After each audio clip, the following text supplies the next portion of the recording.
Welcome to our retirement, folks. Cold down there. Morning, folks. Here I am, back from the dead. Oh dear. That says it's cold down there. Yeah. Well, I've got a jumper on, so... Yeah, I am. I should have put the jumper on, shouldn't I?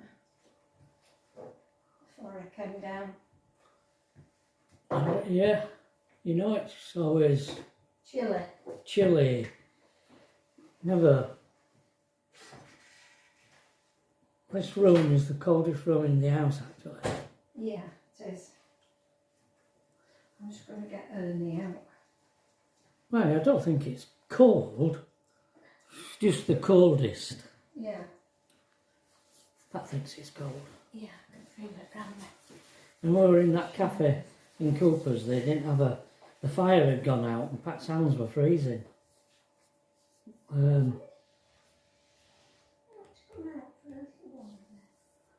By gone, that cafe's a little gold mine though, that Cooper's cafe. She were doing a load of coffees. There must have been 10 mugs of coffee on a tray or something. and some sandwiches or something. She were taking them across to private dentist. Say hello, Ernie. Hello, Ernie.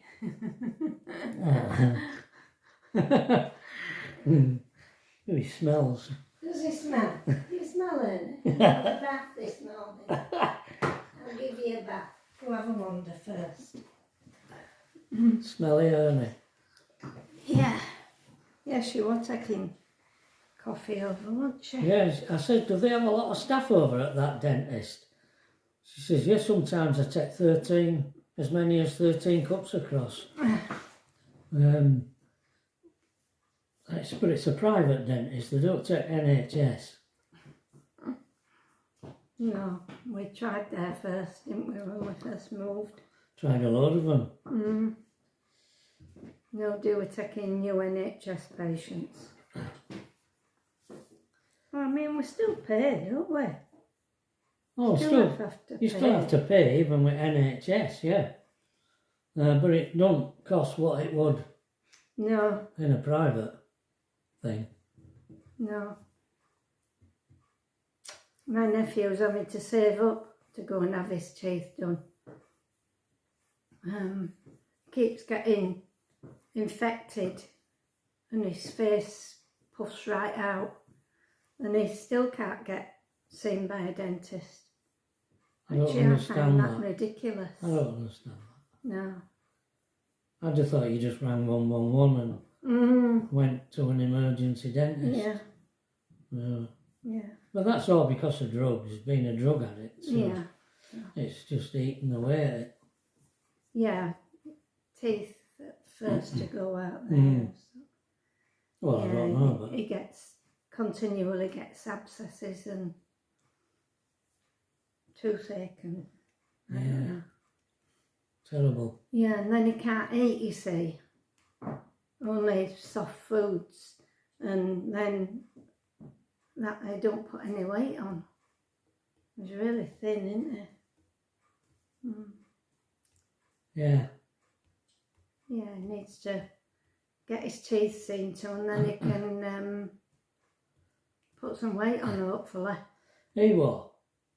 I don't know, he was a real... He had a lovely girlfriend. He used to go night fishing, he was a king fisherman. And he worked for a printer's. And he was just a Everything fell apart for him, didn't it? He lost his job. It was one of these government-run schemes, apprentice schemes that he were on. And as soon as he'd finished and had to go on full pay, they sacked him. Yeah. And he just fell apart. He fell out with his girlfriend. He stopped going fishing. Well, she moved, didn't she? The family moved to Australia. Yeah, abroad somewhere. Which devastated him because they've been going out since they were teenagers. Yeah. And he just completely fell apart. Got in with the wrong fella over the road who were already drug addict. Drug addict, and That that were were it. Finished up. Poor lad. Spending it, he'd been in Armley jail, I don't know how many times, hasn't he? And ruined his life, you know. Ruined his life, did all that. Yeah. Because, I mean, this firm that he worked for, it were a printing firm, and they gave him a lot of responsibility. He had a key to let his son in the morning and get things sorted out and lock up on a night. And then when he'd finished his apprenticeship, they said they weren't taking him on. Well, I've got somebody else. On an apprenticeship. Yeah. I mean, that's not right, I don't think. Well, definitely not right. So, and he was quite a gentle soul. Yeah, what? Wasn't he? Yeah. Yeah, what? Just did him in on both of them things happening round about the same time. So, What you got to say this morning? what have I got to say? What time have we got to leave here? 1:30 my first. I've got two appointments, one at 1:30 and one at 2:10. All for my ear roll. So we've got to be there at 1:30. So about 1:45? About 1:45. Oh, all right. That's fine. Yeah. We're going by taxi. Oh, are we?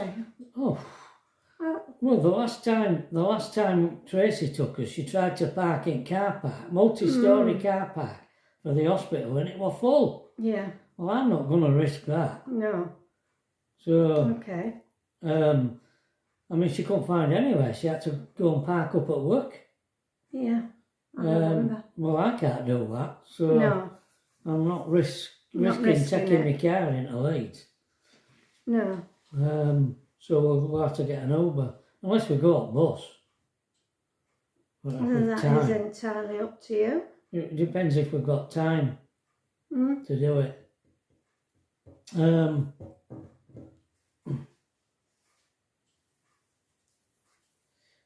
Right, Get a yes. bus back.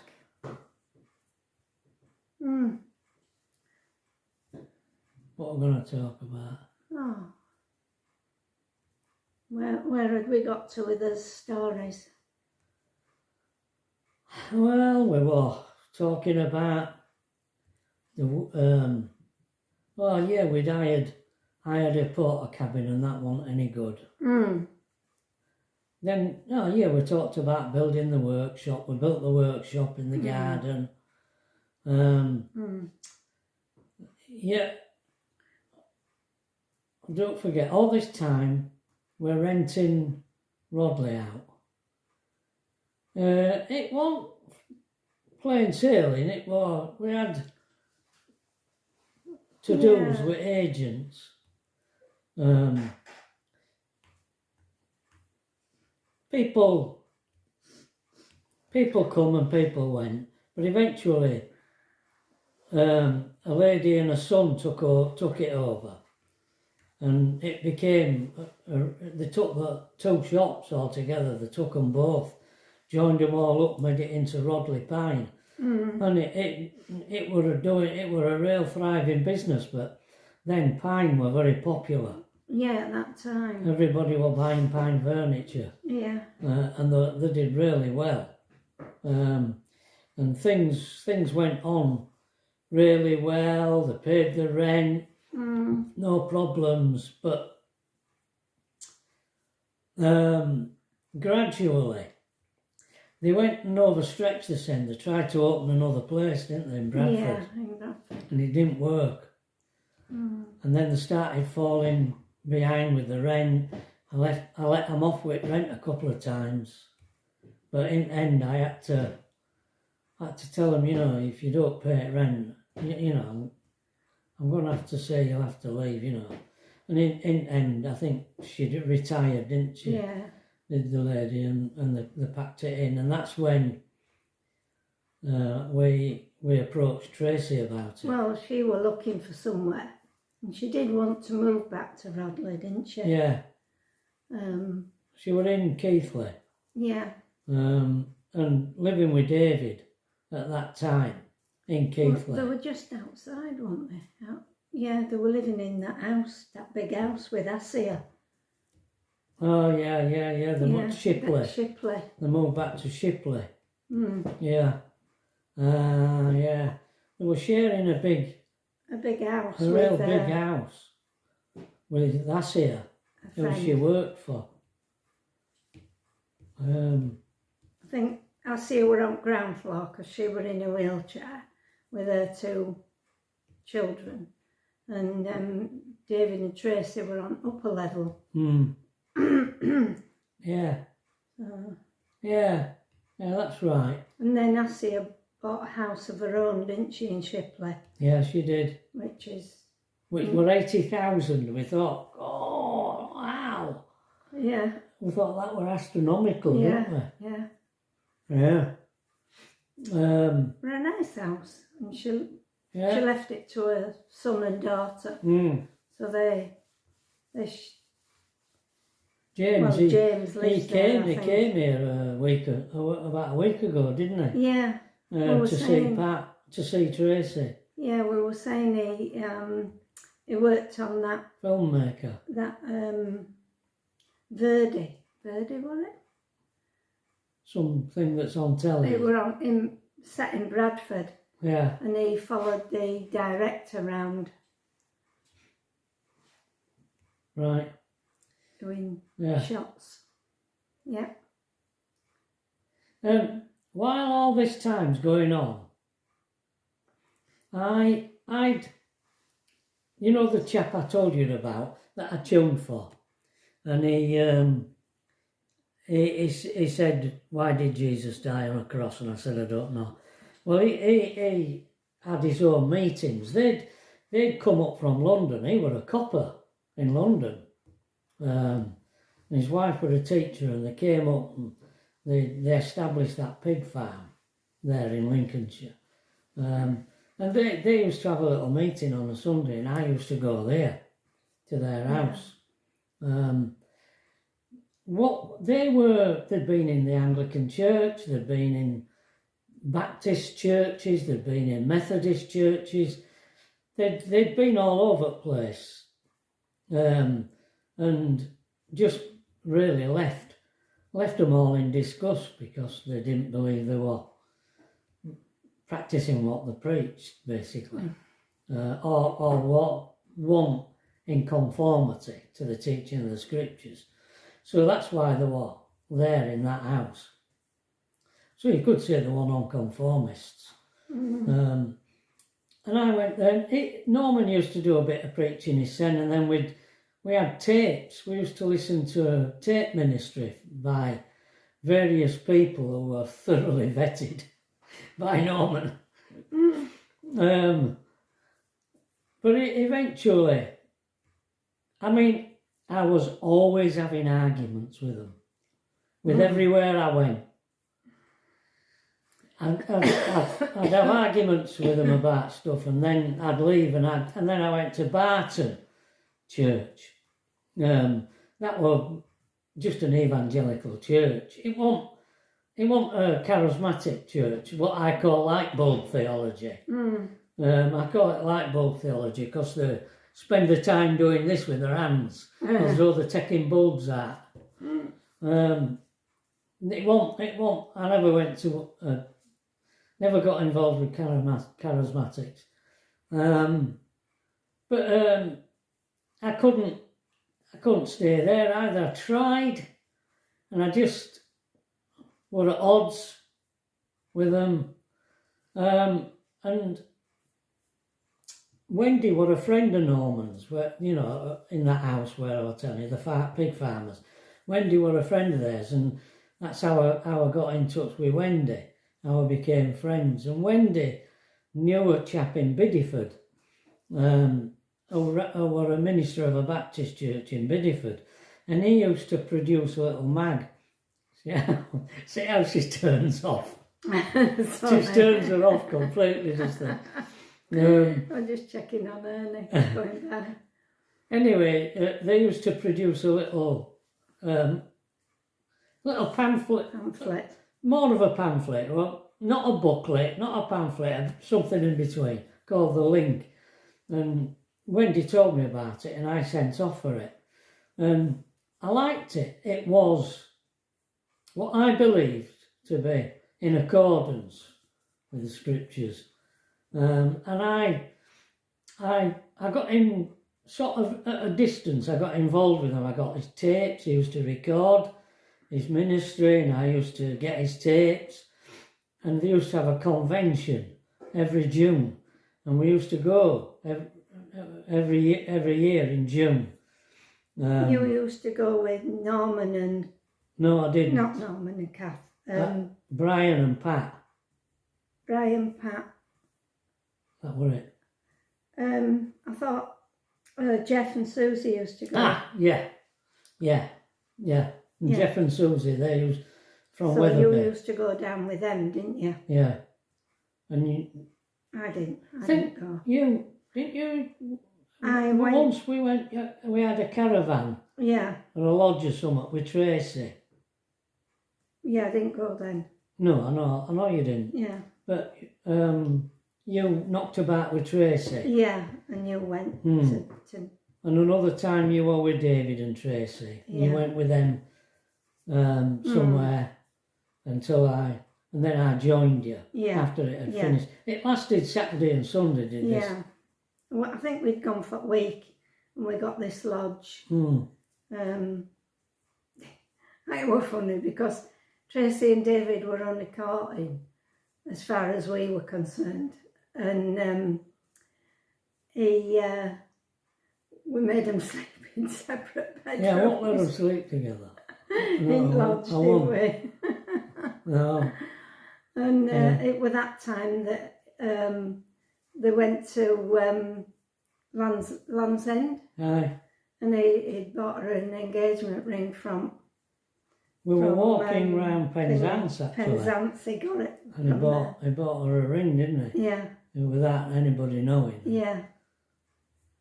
And proposed to her, didn't he, in Land's End? In Land's End, yeah.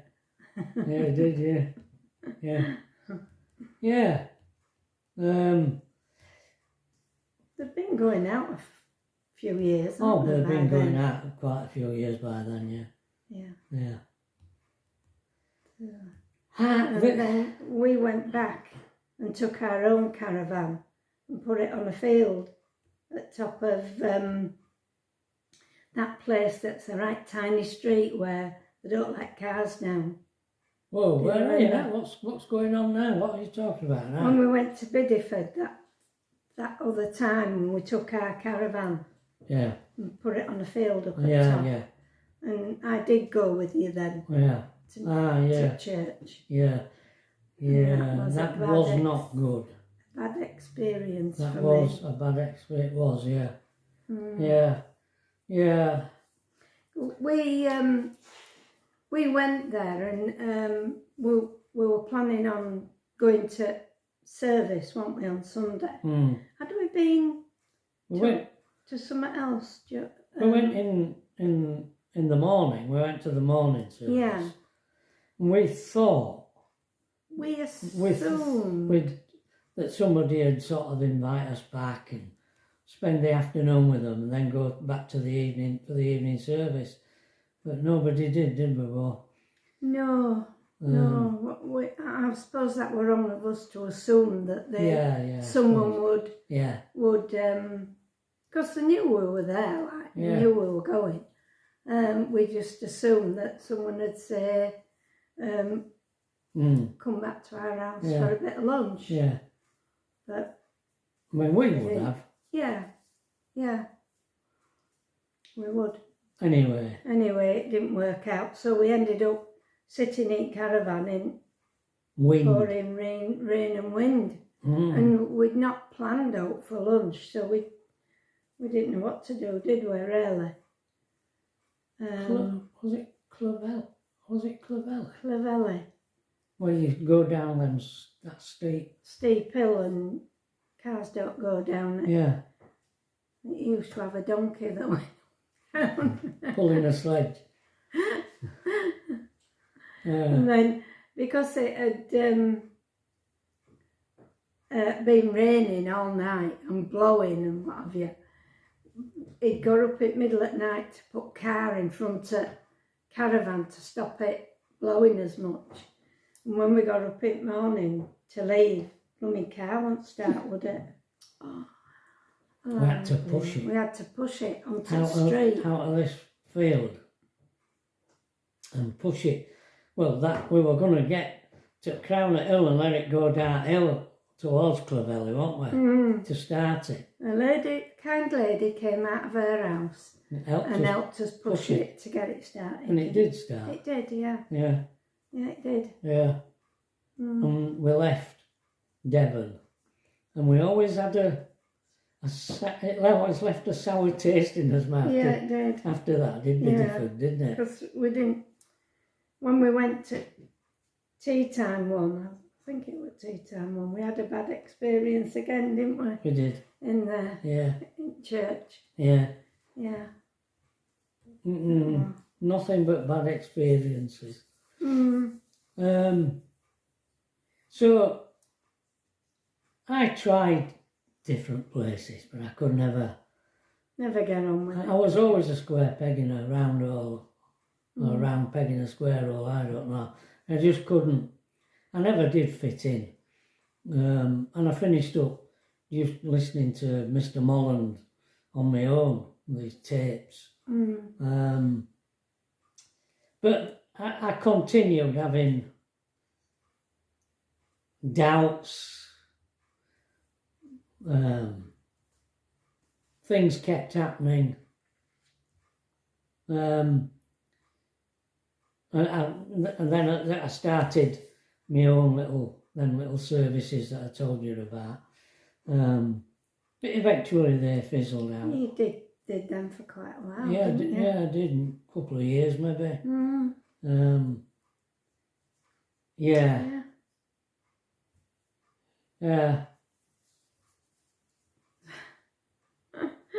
But eventually we well, during that time you had 2 major operations. Oh, I did, yeah. During those years. And when you got well enough, you finished up working for Joy and Colin as an housekeeper. And we as we said, we wanted to leave in a way, but we didn't want to leave and leave Glad.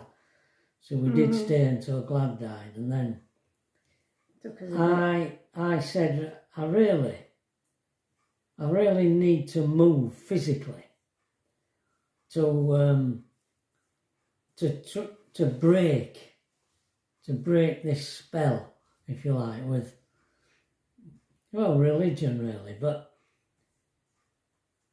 I never stopped believing what I believed in in the beginning of it all, before I got involved with anybody. And I never stopped believing the kernel of the truth that I believed, and still do believe that. But I just had to get away from the organisation, religious organisations of any description. I remember they used to. I don't suppose. Will you have heard of the Plymouth Brethren? Well, they had fractions, did the Plymouth Brethren, and there were an offshoot of Plymouth Brethren called the Exclusive Brethren. And I remember going to tune a piano at a house in Lincoln one day, and when I got there, I rang the bell, nobody answered. So I thought, she's probably just nipped out, I'll wait for a bit. And I sat in the car, and I was reading the Bible. I sat in the car, and it had a sunroof, did the car.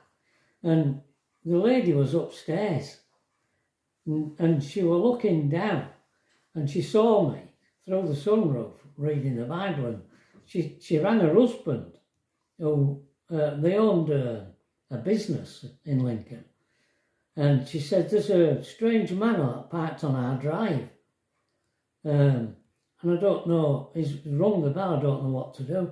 He says, it's the piano tuner, I arranged for him to come, he never told her.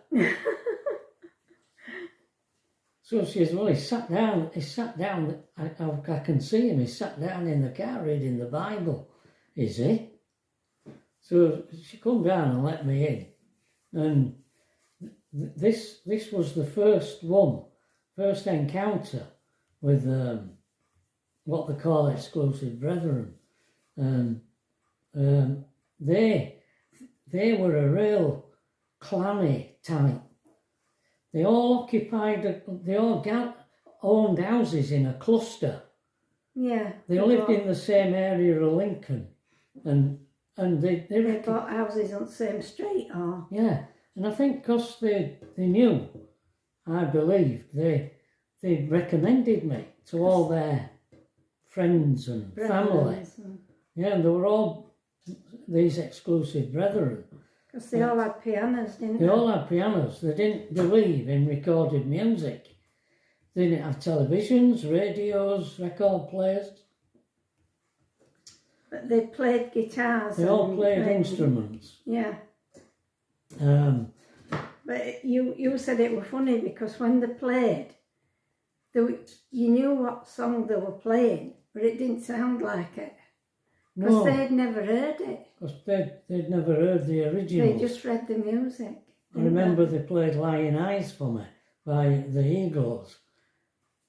And it was not quite right. I could tell what it was, but it wasn't quite how it originally sounded.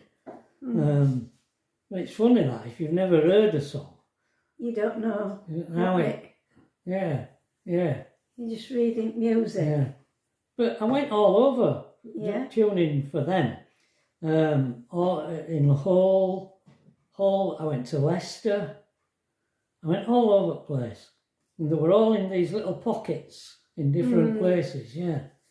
And that's how we got in touch with Cambridge 1066 in Cambridge. And they used to restore pianos, and they were brethren. And they used to send us actions to repair for them. Bit of French polishing. Bit of French polishing as well, yeah, what we did for them as well, yeah. I was working on that lid for them when I was at now. Ah, you were, yeah. Yeah, you were. Yeah. They used to build their own meeting halls. And they were all in private, they were all fenced off with gates, with notices on the gates saying, if you want to know what goes on in here, ring this number. Yeah, that you couldn't join them, even if you wanted to. You had to be born into it. You had to be, you know. In fact, funnily enough, Jeff, his mother and father were exclusive brethren. In Wetherby, Jeff in Wetherby. Jeff in Wetherby. And he was brought up with them. Him and his brother. Him and his brother.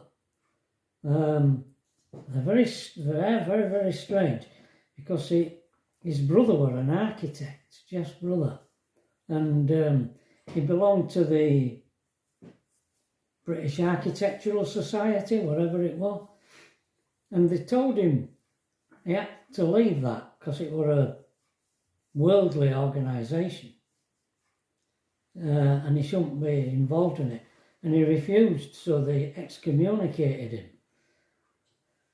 And they believed that you shouldn't eat with an unbeliever.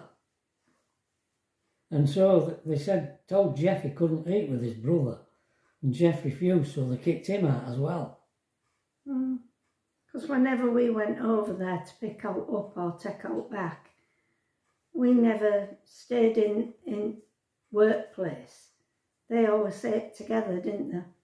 But Oh, the 1066. yeah, we used to take our food out into the car and eat it. Yeah, we did. Even French Polisher did, because he won't follow it. Yeah.